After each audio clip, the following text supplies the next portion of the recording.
এই অশুভ যোগকে শুভ বানিয়ে দিয়ে এক্ষুনি গিয়ে মেয়েকে দেখে আসি। 100% বিয়ে ভেঙে যাবে। চলো। দেখা করার জন্য ডেকে এখানে কনফারেন্স করা হচ্ছে। বাবা 2 মিনিট একটু অপেক্ষা কর। অনেকক্ষণ ধরে বাইরে অপেক্ষা করছি। জেপি আঙ্কেল কোথায়?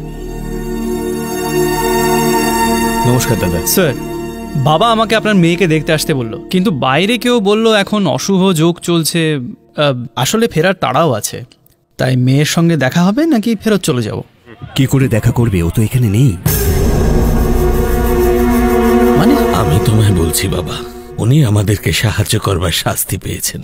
একটা অয়েল কোম্পানি তাদের পাইপলাইন পাতার জন্য আমাদের জমি কবজা করতে চাইছিল। উনি তার বিরোধিতা করেছিলেন, তাই ওনার আজ এই বিপদ।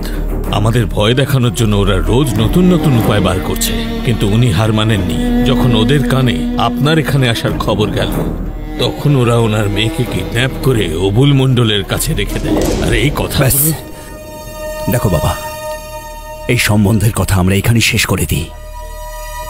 একটাও ভুল পদক্ষেপ নিলে তার ফল কিন্তু খুব খারাপ হবে।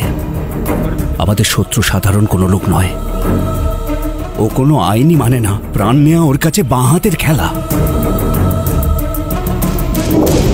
বাবাকে বলো আমার মেয়েকে তোমার পছন্দ হয়নি, ও বিপদের মধ্যে রয়েছে। কথাটা তুমি কাউকে প্লিজ এরকম করে বলবেন না। আমাদের দিক থেকে নিশ্চিন্তে থাকুন।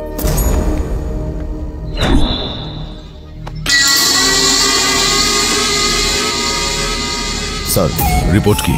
আমরা মেয়েটাকে তুলে নিয়ে এসেছি স্যার। 6 ঘন্টা হয়ে গেছে, এখনো কোনো রিপ্লাই আসেনি। তার মানে হলো ওরা ভাঙবে তবু মচকাবে না। মেয়েটাকে শেষ করে দাও, তাহলে টনক নড়বে।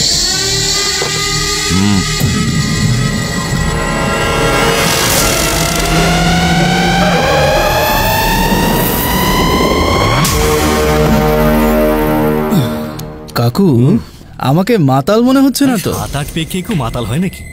এই তুই কে রে? আমি বুলবুলের বাড়ি খুঁজছিলাম। এখানে বুলবুল মণ্ডলকে? কোনো বুলবুল মণ্ডল থাকে না, অবুল মণ্ডল থাকে। ও আমার বস। অ্যাকচুয়ালি আমি শহর থেকে এসেছি আমার বিয়ের জন্য মেয়ে দেখতে। শুনলাম মেয়ে এখানে আছে, ওর সঙ্গে একবার দেখা করেই আমি চলে যাব। বেশি চালাকি করিস না, চুপচাপ কেটে পড়। স্যার, আপনি আমার প্রবলেমটা ঠিক বুঝতে পারছেন না। মেয়েটাকে দেখলে আপনি মারবেন, আর মেয়েটাকে না দেখলে বাবা আমার অবস্থা খারাপ করবে। বাবা কি করবে?